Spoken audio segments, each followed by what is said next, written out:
اور اس ظالم نے جب پیر کے لگن سے دھکا مارا اور زہرا در و دیوار کے درمیان آ گئی اور اتنا پریس کیا کہ زہرا کی سینے کی پسلیاں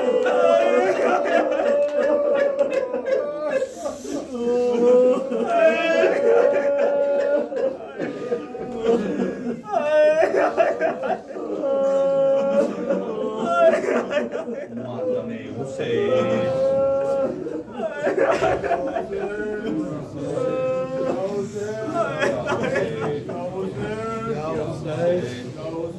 یا حسین